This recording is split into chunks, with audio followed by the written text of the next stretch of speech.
Crucifixion was a common form of execution practiced for hundreds of years throughout the Roman Empire.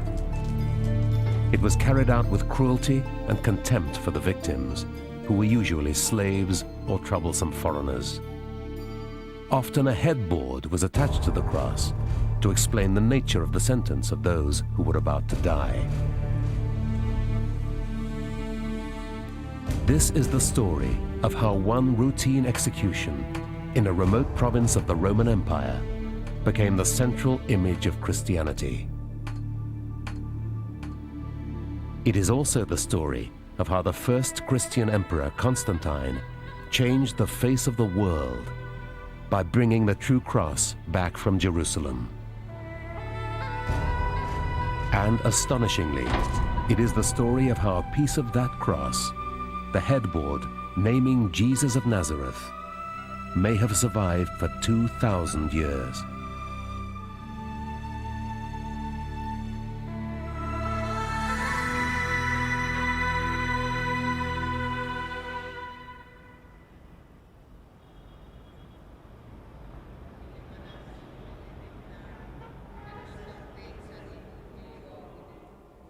For as many as 1,700 years, the Church of Santa Croce in Rome has housed a small, barely legible wooden plaque. Although it's been dismissed by academics as a medieval forgery, one man believes that it may in fact be an actual piece of the titulus, the board nailed above the crucified Christ with the mocking inscription dictated by Pontius Pilate, Jesus of Nazareth, King of the Jews. If Professor Carsten Tiede is right, it is an object of unimaginable importance. There must have been an inscription on the cross of Jesus. That was Roman custom. When someone was crucified according to Roman law, the reason for the punishment had been indicated on a piece of wood or whatever. As an historian, I must say that all the arguments, all the indications that we can assemble, that we can put together, would help us to come to the conclusion that it is not just legend, not just myth, but history. And history involves historical people. Carsten Tiede set out to see what lay behind the biblical accounts of the crucifixion. Although obscured by religious language and iconography, crucifixion was an agonizingly painful way to die. Jesus cried out, my God, why hast thou forsaken me?"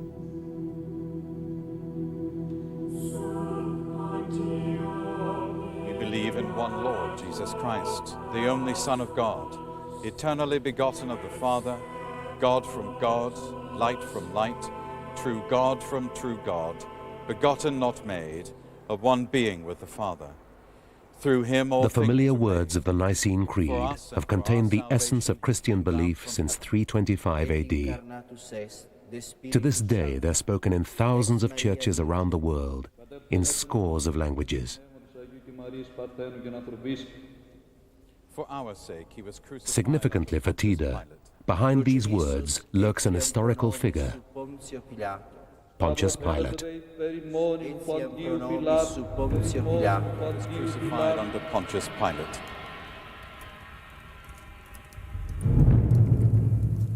Pilate was a minor and vicious Roman official who presided over hundreds of executions. He's remembered solely as the man who sentenced to death Jesus of Nazareth.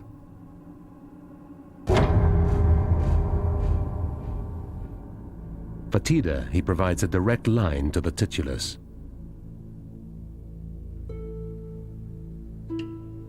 This ancient, worn piece of wood, bearing some of the most potent and moving words in the Bible, has only been removed from its case 4 times in the last 600 years.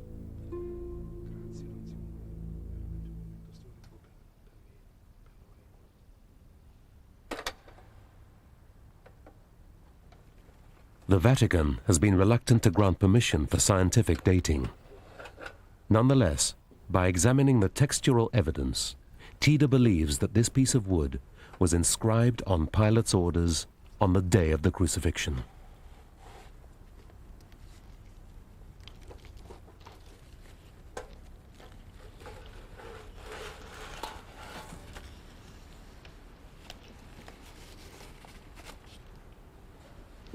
Let's not forget that this was Roman history. The man who had crucified Jesus was a Roman prefect. And the inscription on the cross of Jesus was a Roman inscription. All this is part not just of Christian history, it's part of Roman history. Therefore, it's a legitimate story that we are trying to follow. Carsten Tida bases his controversial claim that this is the headboard of the true cross on his study of biblical languages and ancient texts. He's a distinguished expert on biblical manuscripts, like this parchment from the Judean desert. What the ancients called tachygraphy, kind of shorthand writing. But some letters are obviously, like over here, for example, that's the Greek delta. Down there, there's a Greek alpha, and so on. So you know it's Greek shorthand. I can see. There are I 4 can letters see. to I can write. see. You saw it? Yeah. Here in Jerusalem, in the John Rockefeller Museum, we have contemporary evidence, 1st century BC AD. That's exactly the period of Jesus, of the crucifixion, just before and after. So we are looking for letters or whole sentences that give us the type of handwriting, the style of writing that comes as close as possible to what we have on the titulus. And thus we can date the titulus, the handwriting, on that piece of wood. It is this detective work that has led him to believe that the titulus is the real thing, brought to Rome in 326 AD on the instructions of Constantine the Great. The discovery of the cross remains led in time to a trade in mementos and relics, which reached epic proportions. By the time of the Crusades, the market was flooded with fake religious souvenirs. As a result, the authentication of relics like the Turin Shroud is notoriously contentious. There are thousands of cross relics like this piece of wood, which is said to be the cross of the good thief who was crucified beside Jesus. Because most relics are at best doubtful, it took a brave man to claim that the titulus, almost unnoticed in the church of Santa Croce, was not a fake. But Santa Croce hides a secret which Tida believes adds weight to his theory. The 18th century portico and facade are not what they seem. The church celebrates the arduous journey made by Helena, the mother of Constantine, to the Holy Land, where she's said to have discovered the true cross in 326 AD.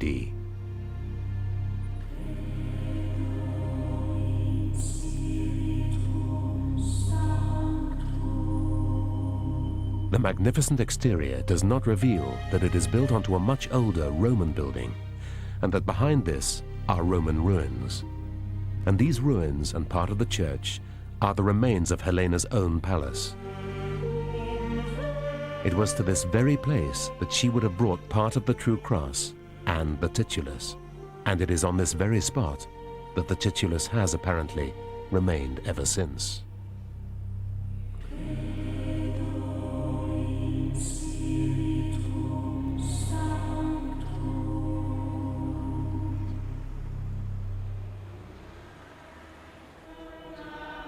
In the church itself, Helena's discovery of the true cross is recreated in frescoes above the altar.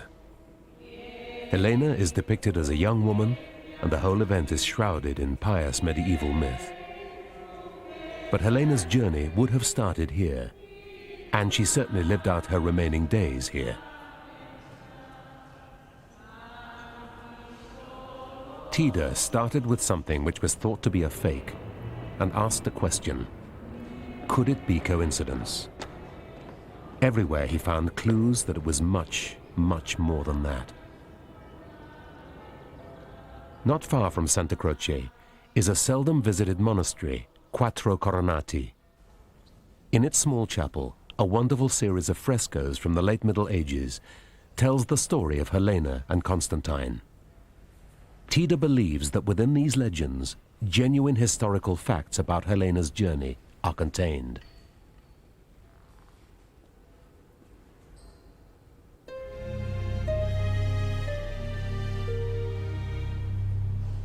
I'm looking for evidence, for historical evidence, and even in the High Middle Ages, there are remnants of true historical knowledge, and some of that may have been covered by later legends, stories that have come up in the tradition of the Church. We have Helena with the 3 crosses. She's pointing at one of them, probably the one she wants to see tested first. There's that later legend that the true cross could only be identified by someone being healed when he or she was touched by it.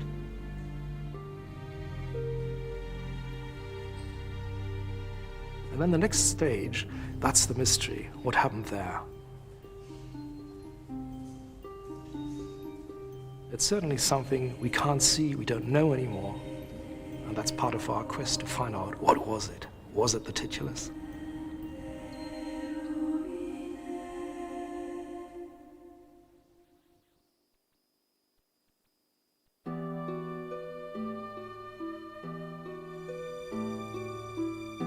And Pilate wrote a title and put it on the cross. And the writing was Jesus of Nazareth, King of the Jews. This title then read many of the Jews, for the place where Jesus was crucified was nigh to the city. The accounts of the crucifixion of Jesus, what happened, the fact that he was crucified according to Roman law, that there was a Roman headboard, a Roman inscription, that isn't just fanciful gospel storytelling. It is a fact corroborated by non-Christian literature and well established within Christian literature.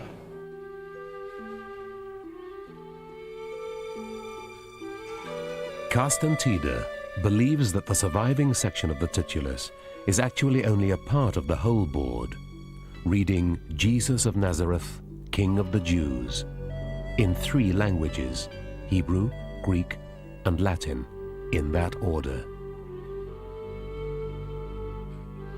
This is an order of languages that does not conform to any of the surviving literary sources in the 4 Gospels or any other later account. So that alone means it can't be a late forgery. A forger obviously copies an existing model, but all models, all the Gospels or other models have a different order of languages. To Tida, this is evidence that the titulus must have been written before the Gospels, because a forger would surely have copied the order of languages in the Gospels. Second, what one also realizes immediately by looking at this piece of wood is that the 2nd and 3rd line, the Greek and Latin lines, are written from right to left in mirror image writing. Now, writing from right to left is, of course, the Hebrew way. It would be correct for the first line, but not for the Greek and Latin text. Again, no one will ask for a forged titulus that was so obviously wrong. So these are the 2 starting points, the 2 things you see immediately. Striking observations that rule out a forgery straight away.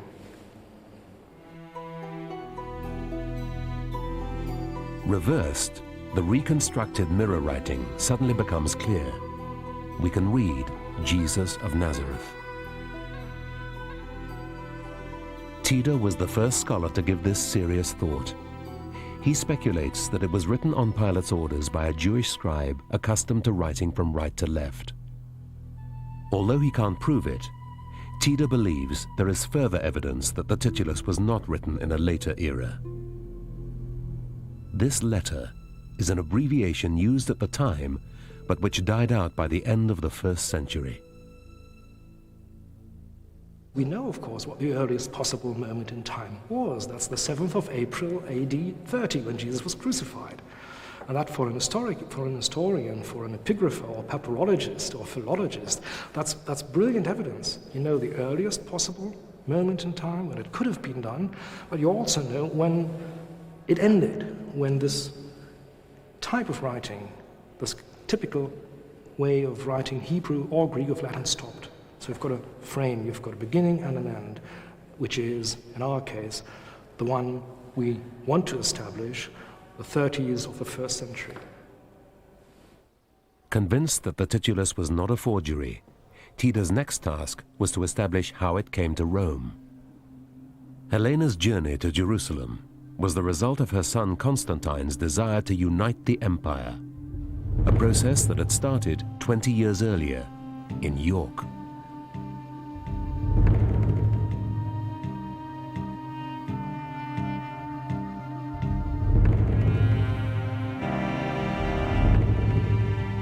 In the year 306, Constantine was acclaimed emperor here on the far northern fringes of the Roman Empire after the death of his father.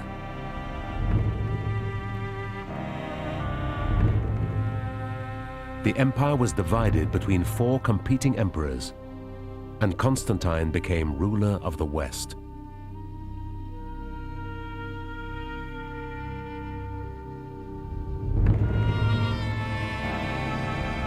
York was the start of Constantine's journey to mastery of the whole Roman Empire. But first, he had to take control of the divided empire. His eyes turned inevitably to Rome and to his bitter rival emperor, Maxentius. It was a question of kill or be killed, eat or be eaten. That the experiment of having 4 emperors in the Roman Empire was never really going to work, and that the sooner that he got his plans together and took positive action, preemptive action, the better it would be for himself and for his family. Although Constantine was far from being a Christian at this stage, he and his advisors had noted the growing power of Christianity, even in the remotest parts of the empire. These Orantes, or early Christian praying figures, were found in Britain, 1,000 miles from Rome. For Constantine, this was not a religious issue so much as realpolitik. I think Constantine's conversion was a gradual conversion.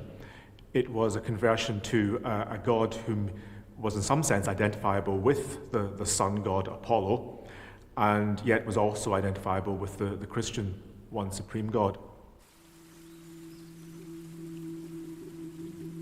6 years later, Constantine was ready to attack Rome. He had first to cross the Milvian Bridge, guarding the northern approaches to the Eternal City. It was here that he had a vision of the cross. It was reported that it appeared in the sky above his encampment. This was his road to Damascus. His biographer writes, Constantine was advised in a dream to mark the heavenly sign of God on the shields of his soldiers. So he ordered his men to use this early Christian symbol, the Chi Rho. This was to be the first official use of a Christian cross in the Roman Empire. Although outwardly it did not depart far from the traditional Roman military designs, Constantine was hedging his bets. On the morning of October the 28th, 312, Constantine attacked the superior forces of Maxentius.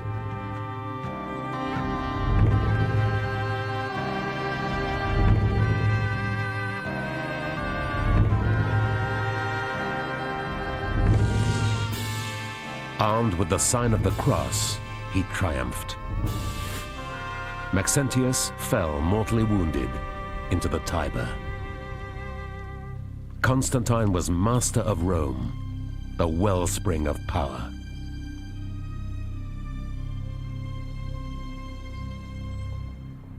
He was quick to celebrate his own achievements. He built a victory arch right at the center of Rome, close to the Colosseum itself.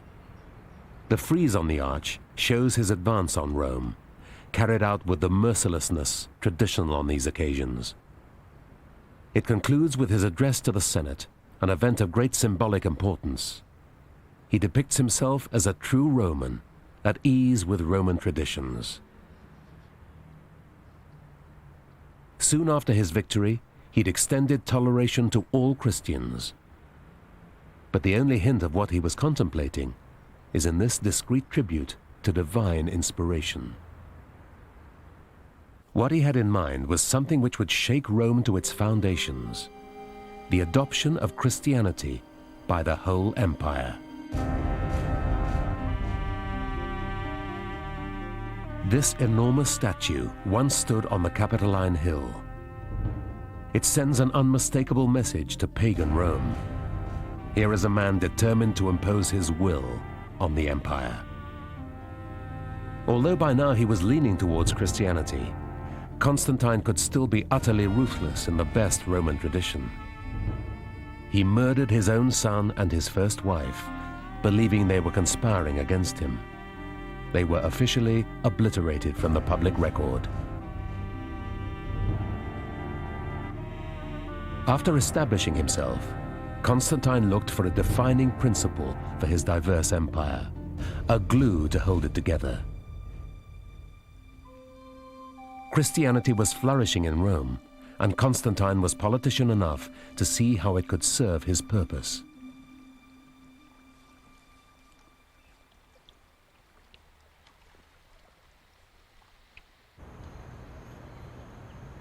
In the Christian catacombs under the streets of Rome, there is abundant evidence that by the time Constantine took power, Christianity was irresistibly on the rise. Previous emperors had tried to snuff it out, but Christianity was replacing the Roman gods and symbols, which can still be found here. In a time of transition, Constantine understood that he could not be left behind with the Roman gods.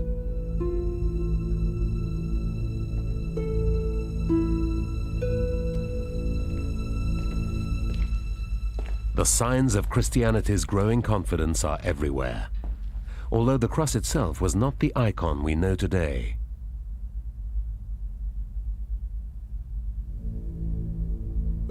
The cross was not an object of veneration.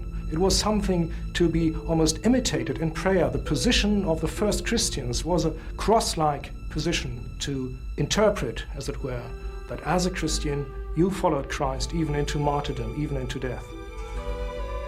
You won't find crosses, you won't find scenes of people dying. All the symbols and inscriptions are about hope. It's hope in the resurrection. Therefore, we have the dove as a symbol of hope, the anchor as a symbol of hope. The fish that was prepared by Jesus after the resurrection for his disciples. And of course, we've got the Chi-Rho, the Christ monogram, the first two letters of his name in Greek. What Constantine did very cleverly was to reinterpret it, to make sure that people understood that the old system, the old value system, the old symbols, the old science had now acquired a new Christian, a true and deep Christian meaning. Constantine became almost infatuated by the symbol of the cross. I think that he associated it very closely with his victory over Maxentius at the Battle of Milvian Bridge in 312. And I think thereafter, the cross became the center of his idealism and his ideology. The cross had become Constantine's talisman, the symbol of his triumph. Now he needed something more substantial. His next step was to make that symbol reality. To do this, he needed evidence. Carsten Tiede has come here to the British Museum in search of Helena, who played a key role in the whole story.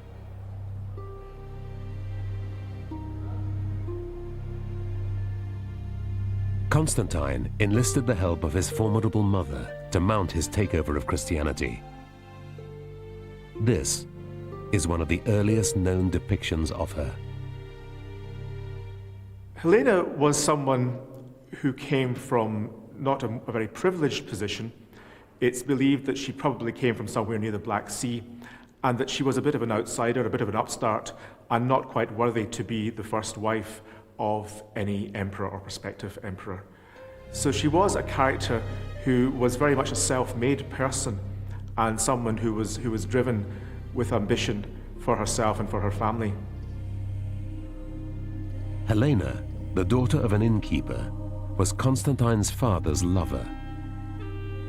She'd been pushed aside when he married, but remained close to her son throughout his rise to power, and appears to have been as tough and ruthless as he was. Constantine certainly trusted her enough to dispatch her to the Holy Land to bring back the concrete evidence he required of the new religion. I think for Constantine and for Helena, it was very important that Christianity was a historical religion which had historical traces and which could be found and held onto and seen and exported around so that everyone could see that this religion was a true historical faith.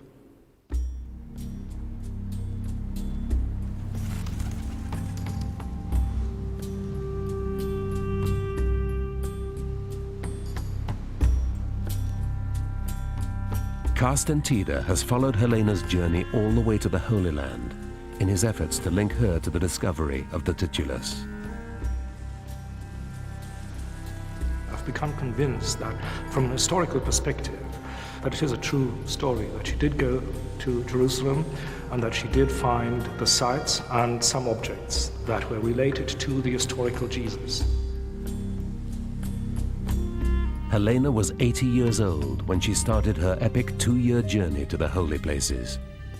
Something entirely new in history was underway, the first royal pilgrimage.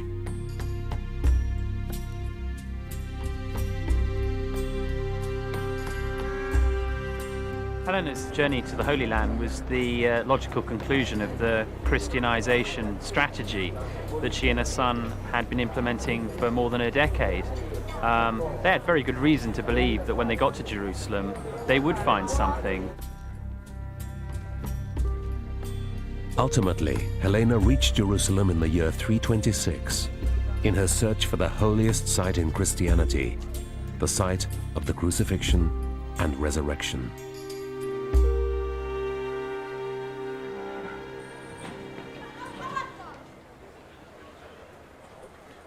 Many sites are either lost or buried today under 2 millennia of occupation and rebuilding.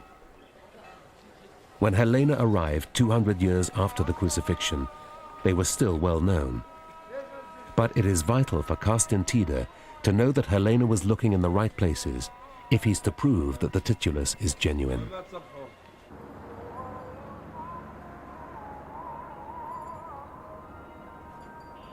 The question of the authenticity of the holy sites, and particularly the location of the tomb of Christ, has long been a subject of controversy.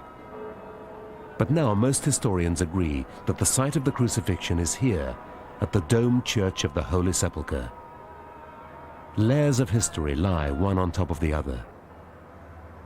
100 years after the crucifixion, a Roman temple to Venus was built in the new Roman city of Aelia Capitolina, above the site. A contemporary writer records that it was already being demolished on Constantine's orders and replaced with an enormous Christian basilica. When Helena arrived, I think what she found in progress was the demolition of the Roman temple and the beginning of the works of the construction of Constantine's great complex on the site. Of course, it's a very interesting question to know whether he got the right place. And I think the answer to that today is probably he did, because 30 years before, Eusebius had actually described the Golgotha as the place of the crucifixion, which is in Aelia, in the Roman city of Aelia Capitolina, to the north of Mount Zion. In other words, it was a Jerusalem place name, and he says, which is pointed out now. And that was 30 years before Constantine. So I think there was a well-known Jerusalem landmark which guided Constantine's excavations.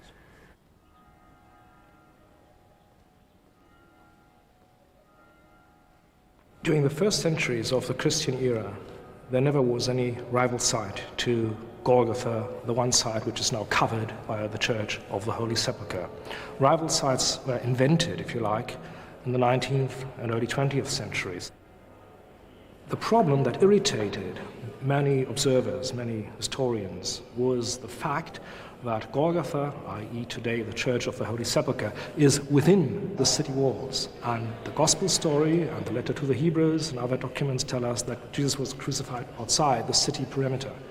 So that was a contradiction, apparently, until archaeologists discovered that in 41, 11 years after the crucifixion, a third wall was built. And therefore, when Jesus was crucified, Golgotha was well outside the city walls.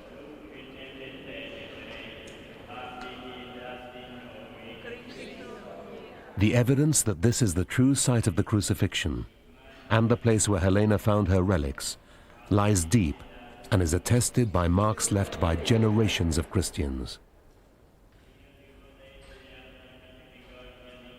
Here, the Crusaders incised crosses into the walls 1,000 years ago.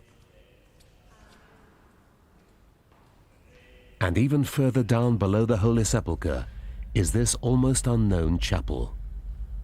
Here, a fascinating piece of graffiti was discovered 25 years ago and identified by Israeli archaeologist Mogen Broshi.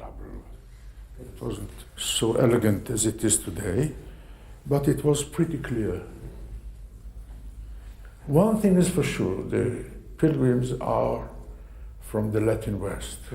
This depiction of a typical boat of the time was left here by pilgrims from Europe who knew this site as Christ's tomb long before Helena arrived. From North Africa. And there is no doubt that this is exactly what was done here 16 centuries ago. What fascinates me about this example of a graffito is that they're inspired by the Bible. I mean, this is a quotation, Domine Evimus. It refers back to Psalm 122, doesn't it? Domine Evimus, we are here. Which is a psalm of pilgrims. And this is what they have in mind. They are grateful that they have been saved from all the dangers in the sea. They are grateful to the Lord. And they are grateful to be in this holy place. So, I mean, there's no question. Only Christians could have done it. For Tida, this graffiti is more evidence that Helena came to the right spot. And it is yards from here that Helena, herself a pilgrim, is said to have discovered the crosses. When the pious lady hastened to the spot pointed out to her by a heavenly sign, she tore down all that was profane and polluted there. Deep beneath the rubble, she found 3 crosses lying in disorder. The legends describe Helena discovering the 3 crosses in a quarry or well. There was a difficulty deciding which was the true cross. This was settled by placing the crosses in turn next to a sick person who was miraculously healed by the true cross.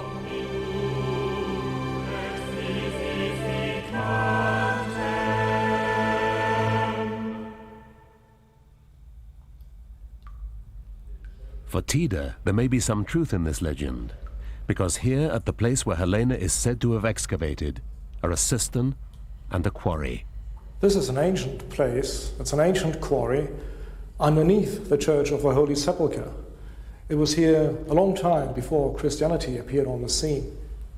The titulus was discovered with the cross, or the 3 crosses, in a cistern, looking almost like this place here, in the humidity and the wetness, which is, of course, an ideal condition for the preservation of wood. So all the details come together in this one place and tell us that this is a site of history and not of myth-making.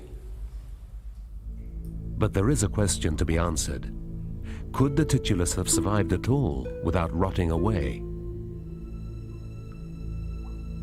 Tida first observed these wooden writing tablets from the same time as the titulus in a museum. They're Roman letters and notes, written in ink. They were found in 1973, still perfectly legible, in damp conditions in northern Britain. So Tida sees no reason why the titulus should not have survived here. Under the rock of Golgotha, Helena's discovery is remembered. At first sight, it seems unlikely that the titulus could have come to rest here. But Tida believes that the events of the crucifixion offer the explanation.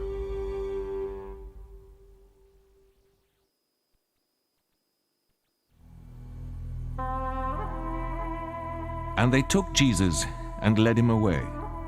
And he, bearing his cross, went forth into a place called the place of a skull, which is called in the Hebrew Golgotha.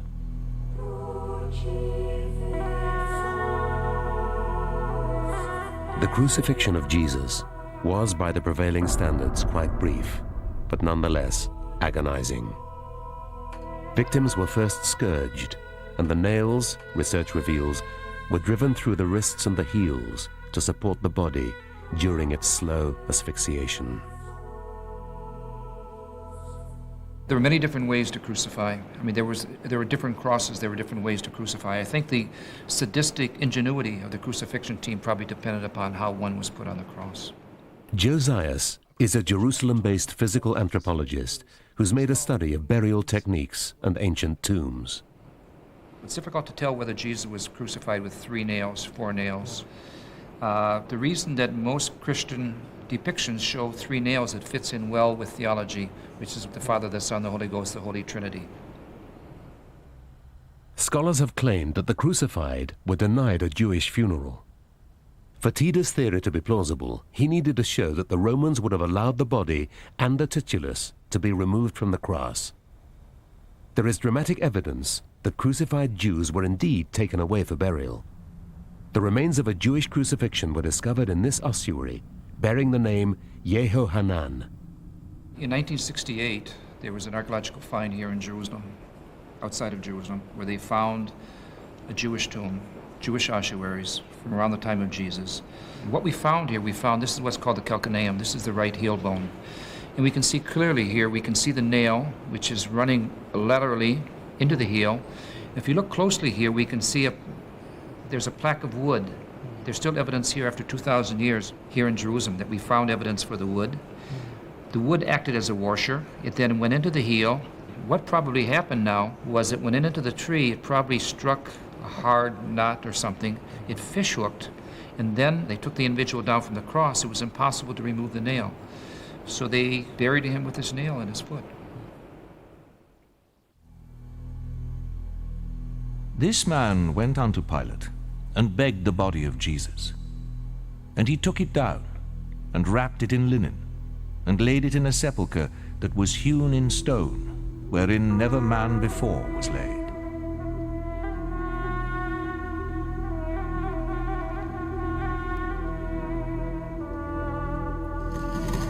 Historians now believe that Joseph of Arimathea's tomb was just below the hill of execution, within what is now the Church of the Holy Sepulchre. Joseph of Arimathea asked Pontius Pilate explicitly to be allowed to take the man from the cross and bury him, and therefore he would have been the person to have taken and preserved the inscription and passed it on to members of the family of Jesus, like Mary, who was actually also there. But the Gospels also report that Jesus rose from the dead and the tomb was found empty, the stone rolled away. Tida cannot be certain, but he believes that the cross and titulus were preserved by early Christians beneath the hill of Golgotha, which was a well-known burial site. Finally, they were buried, as the legends suggest, underneath the Roman temple, to be found by Helena in 326 AD. Helena is believed to have divided her finds into 3 sections for distribution around the empire.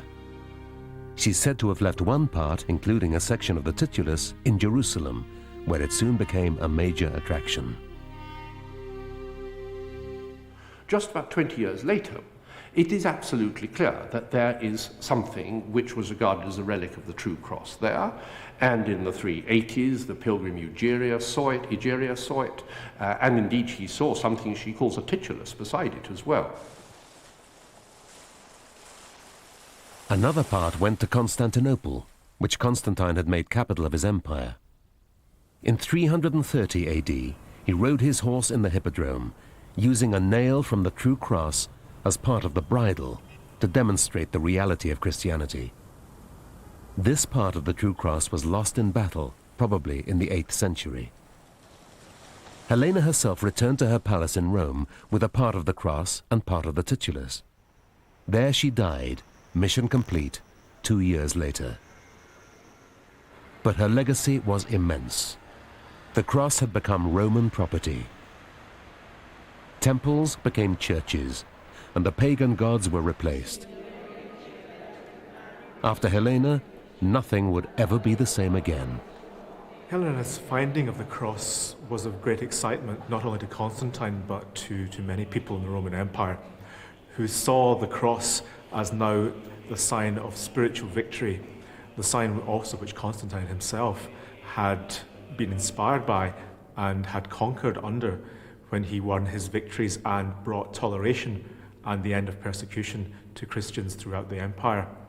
So it was a very important symbol. The cross, in a sense, came out of the closet. It came out from underground. The cross was now proclaimed. There were now facsimiles of the cross allowed to be made and to be used in religious services and liturgy. So that was something which had not happened before. It's interesting that the crucifix at the same time, however, was outlawed by Constantine because he saw that as a shameful thing. For him, the cross was a sign of victory, not a sign of defeat.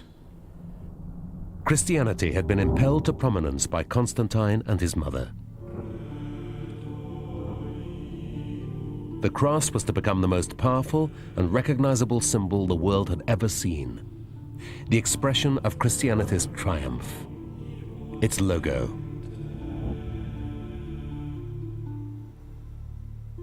Constantine continued his slow personal progress towards Christianity.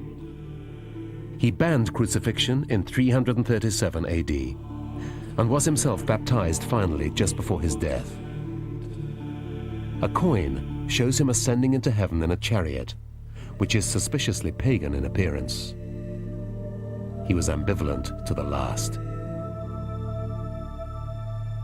In the centuries after their finding, the true cross relics were to suffer many reversals of fortune.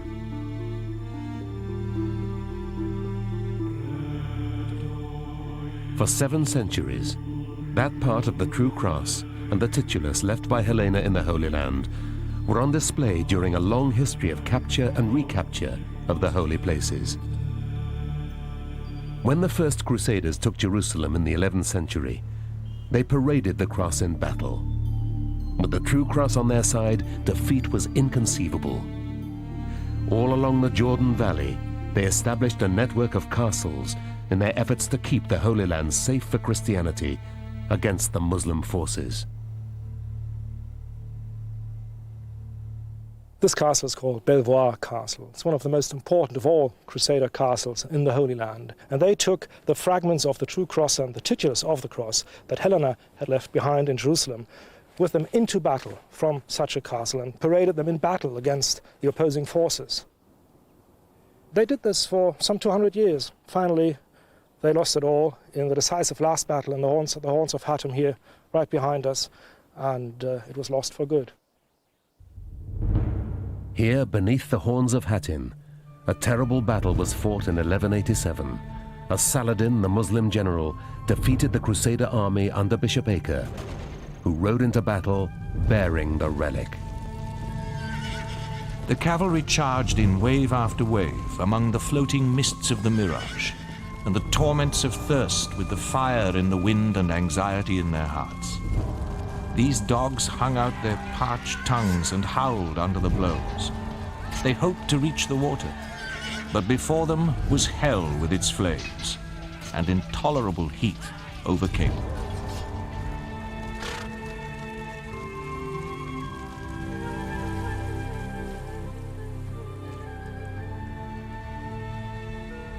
The true cross was burnt, believed to have been lost forever.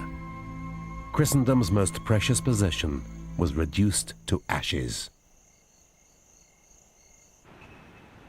But if Tida is correct, a piece of the true cross survived, brought here to her palace in Rome by Helena as her personal relic. It remained hidden until it was rediscovered in 1492 behind a fresco in a chapel said to be Helena's own reliquary. It was placed in a casket concealed by this stone.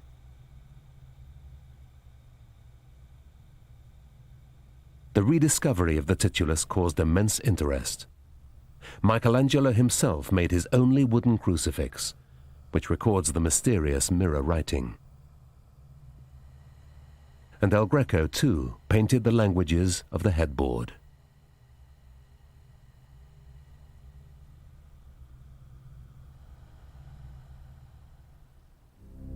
And this is that same piece of wood, which Carsten Tiede traces back to Golgotha, the place of crucifixion. We can still make out clearly the Greek and Latin lines and the remains of the Hebrew. And there are traces of what could be the white and red pigments the Romans used to color these headboards. The wood itself has been identified as walnut, common in Roman times and found all over the Mediterranean. It was this piece of wood that Tiede believes Pontius Pilate ordered to be placed on the cross of Jesus 2,000 years ago, mocking him for claiming to be the King of the Jews.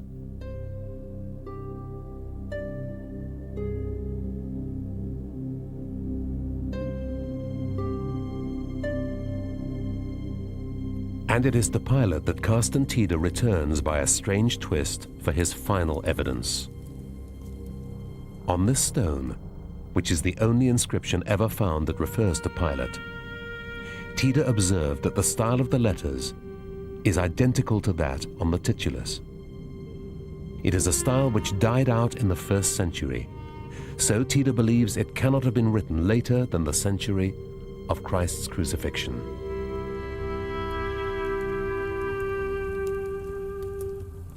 I am completely convinced that the titulus is the authentic inscription headboard on the cross of Jesus. Needless to say, it's not a mathematical equation. We can't prove it like 2 plus 2 is 4. We can't do that. We can't do that with so many things from antiquity. We don't know whether Alexander the Great ever cut the Gordian knot or Caesar ever crossed the Rubicon.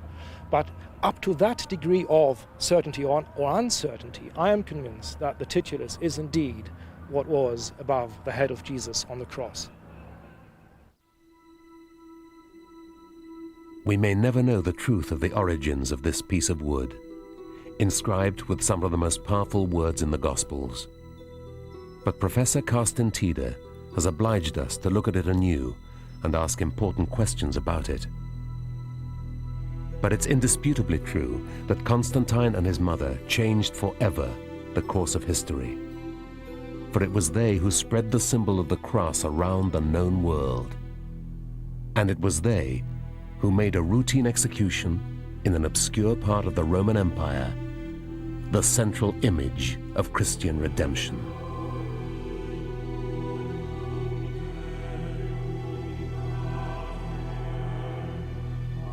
And when he had called the people unto him with his disciples also, he said unto them, Whosoever will come after me, let him deny himself and take up his cross and follow me.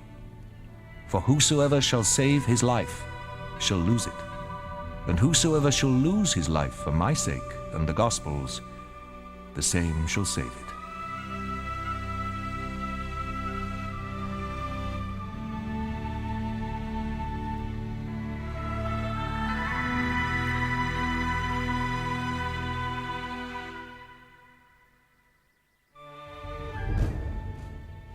That was the last witness for the while. Coming up, another last. Bremner, Bird and Fortune finish their politicking, a final fling with all things governmental. Up next.